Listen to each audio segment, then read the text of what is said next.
When she was 17, Juliane Köpke dropped 10,000 feet into the Amazon rainforest. This is how she survived, alone. Juliane grew up in Lima, Peru, before moving at age 14 to the Peruvian rainforest, where her parents, Maria and Hans Wilhelm, established the Panguana Ecological Research Station. After 2 years of accompanying them on research trips into the jungle, Juliane returned to Lima to complete high school. When her time in high school had come to an end, her mother was to accompany her on her flight back home to Panguana.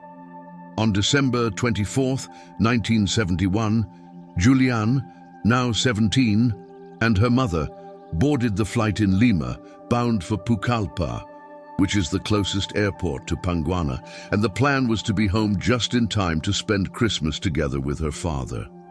Her days in Lima had been delightful. Despite her jungle experiences, she lived the life of a typical schoolgirl, dividing her time between Panguana during vacations and her school days in Lima. Her mother had initially preferred an earlier flight to Pucallpa, but with a school dance scheduled for December 22nd and her high school graduation ceremony on December 23rd, Juliane pleaded with her mother to allow her to attend. "All right," her mother relented. "We'll fly on the 24th. The airport buzzed with activity when they arrived on Christmas Eve morning. Numerous flights had been cancelled the day before, leading to long queues at the ticket counters. Around 11 a.m., they lined up for boarding. Juliane and her mother found seats in the second-to-last row on a 3-seat bench. Juliane took the window seat as usual, her mother beside her, while a heavy-set man occupied the aisle seat. Juliane's mother, an ornithologist, expressed her discomfort with flying, citing the unnaturalness of a metal bird taking off into the air. During the first half of the short hour-long flight from Lima to Pucallpa, everything remained uneventful. Passengers were served breakfast, consisting of a sandwich and a drink, but as the passengers finished their meals and the flight attendants began tidying up, the plane was heading into a massive thunderstorm.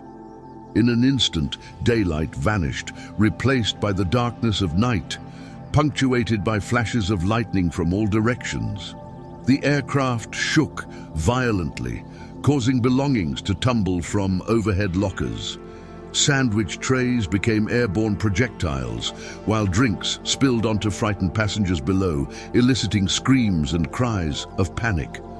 Nervously, Juliane's mother remarked, "Hopefully this goes all right." Suddenly, Juliane caught sight of a blinding white light over the right wing, uncertain whether it was a lightning flash or an explosion. Time seemed to warp as the airplane entered into nosedive. From her seat in the back of the plane, Juliane had a clear view straight downward, down the aisle, and into the cockpit. The deep roar of the plane filled Juliane's ears, her head, her entire body. Amidst the chaos, her mother's calm voice cut through, stating, "Now it's all over."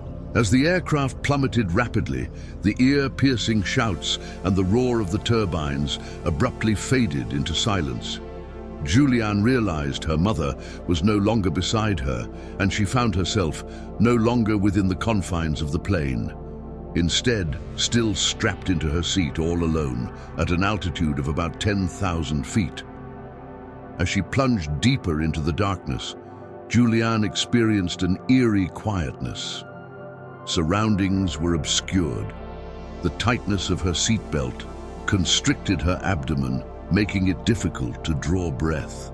Before fear could fully grip her, she lost consciousness. Upon regaining awareness, Juliane found herself upside down, still descending, with the Peruvian rainforest looming closer. The densely packed treetops resembled broccoli as they spun slowly toward her. Her vision was blurred, as if shrouded in fog, before she slipped into unconsciousness once more. When Juliane next regained consciousness, she discovered herself in the heart of the jungle. Her seatbelt lay unfastened, indicating she must have awoken at some point during her ordeal. Seeking refuge, she crawled deeper into the sheltering back of the three-seat bench that had remained attached to her during the fall. Covered in mud and drenched from the rain, Julianne lay there for the remainder of the night, alone, amidst the wilderness. The following morning, upon opening her eyes, Julianne was greeted by an unforgettable sight.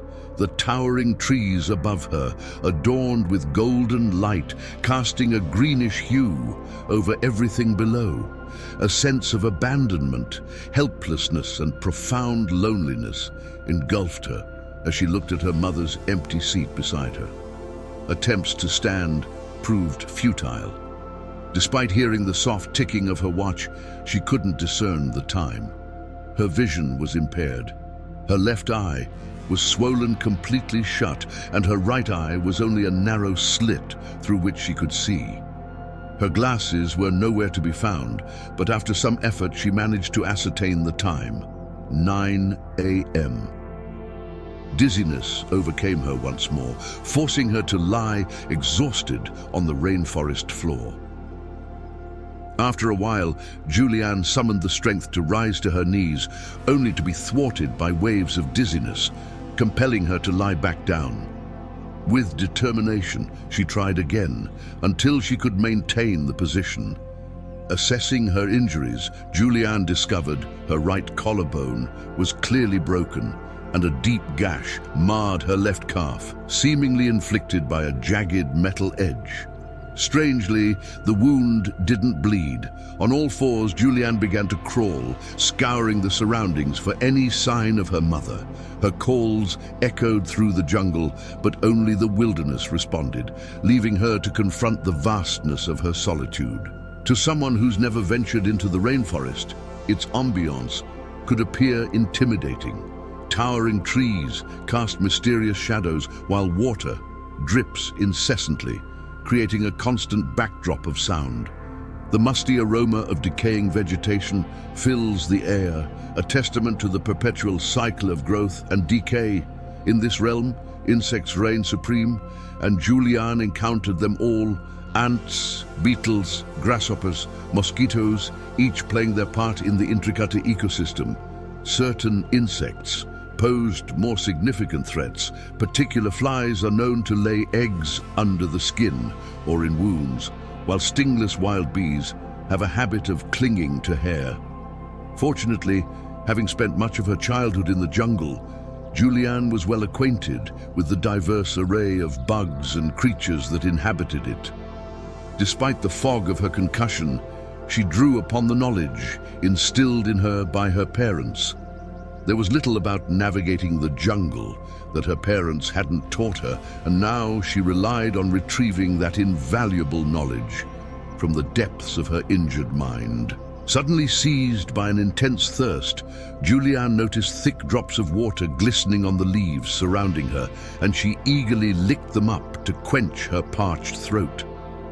Walking in small circles around her seat, she remained acutely aware of how swiftly one could lose their bearings in the jungle. Memorizing the location and distinctive markings of a nearby tree, she sought to maintain her sense of direction.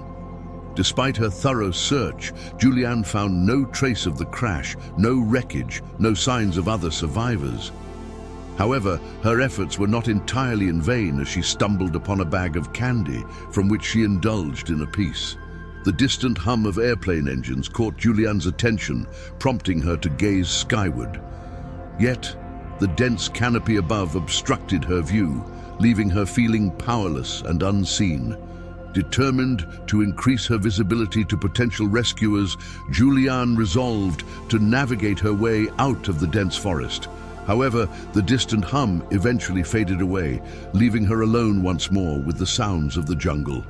Amidst the ambient sounds of dripping water, Julianne stumbled upon a spring, its clear waters offering a glimmer of hope. Convinced that this small stream could lead her to safety, she felt a surge of optimism as she began to follow its course closely. However, her progress was impeded by fallen tree trunks and dense undergrowth along the way. As the darkness of evening descended, Julian continued to follow the stream, which gradually widened into a partially dry bed.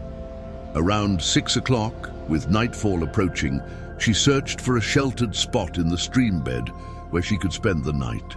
Despite the uncertainty of her situation, Julian found solace in another piece of candy before settling down for the night. On December 28th, Julian's watch, a cherished gift from her grandmother, stopped ticking for good, prompting her to keep track of the passing days as best she could. The stream she had been following gradually widened into a larger stream, eventually transforming into a small river. With the rainy season in full swing, Julian found little fruit to forage, and her last piece of candy had been consumed. Lacking a knife to extract palm hearts or the means to catch fish, she dared not consume anything else in the jungle, wary of its potential toxicity. However, she relied heavily on the stream for hydration. Despite her efforts to count the days, Julian's sense of time became muddled.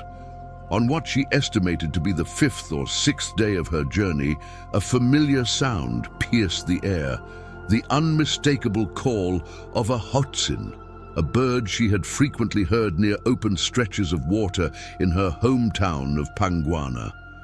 Renewed by this sign of civilization, Julian quickened her pace, following the sound until she reached the banks of a large river, though devoid of any signs of human presence. Determined to press on, she reasoned that where there was a river, people couldn't be far. However, the dense vegetation along the riverbank hindered her progress, prompting her to cautiously navigate the waters, mindful of potential dangers such as stingrays and piranhas. As days turned into nights, Julian faced relentless challenges, contending with swarms of mosquitoes and midges, enduring harsh rainstorms that soaked her to the bone, and battling exhaustion and hunger. Despite her weakening state, she pressed forward, buoyed by the hope of rescue. One morning, Julian was jolted awake by a sharp pain in her upper back. Gently probing the area, she recoiled as her hand came away stained with blood. The relentless sun, as she later discovered, had inflicted second-degree burns on her skin during her frequent swims. As the days dragged on, Julian's senses began to deceive her. Flickers of fatigue and delirium crept in, manifesting in hallucinations of roofs on the riverbank and imagined sounds of clucking chickens. Overwhelmed by exhaustion, she found herself yearning for the comfort of food, indulging in elaborate fantasies of feasts and simple meals alike. Yet each morning brought with it an increasing struggle to muster the strength to rise and plunge into the cold waters of the river. Doubts gnawed at her resolve. Was there any purpose in persevering? Despite the overwhelming odds, Julian clung to a flicker of hope, reminding herself that she had no choice but to keep pushing forward. On the 10th day, Julian found herself drifting aimlessly in the water, her body battered by collisions with logs that cluttered the river's surface. With each impact, she fought to preserve her fragile bones from breaking, summoning what little strength remained within her dwindling frame. As evening descended, Julian's weary eyes caught sight of an anomaly, a boat incongruously resting along the gravel bank.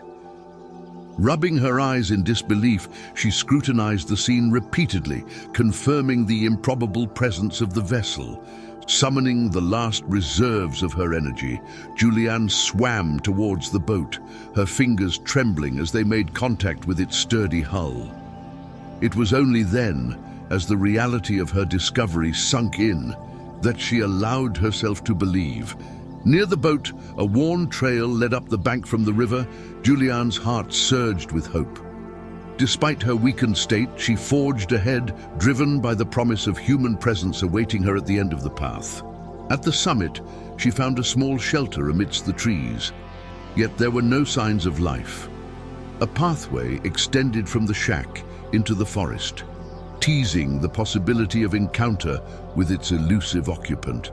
Though Julian remained convinced that the boat's owner would soon emerge, the night enveloped her in solitude as darkness descended, and nobody came, leaving her to spend another uncertain night there.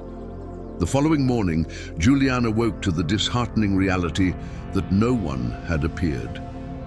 Rain began to fall. She sought refuge in the shelter, wrapping a tarp around her shoulders for warmth. By afternoon, the rain subsided, but she found herself devoid of the strength to rise to her feet. Resigned to her circumstances, she resolved to rest at the hut for one more day before summoning the will to continue her journey. But as twilight descended, Julianne's weary ears detected the distant murmur of voices. Dismissing them as figments of her imagination, she hesitated, unsure of what to believe. Yet, as the voices drew nearer, she realized they were real. 3 men emerged from the forest, their eyes wide in astonishment at the sight before them. They stop in shock. "I'm a girl who was in a plane crash," she says in Spanish. "My name is Julianne."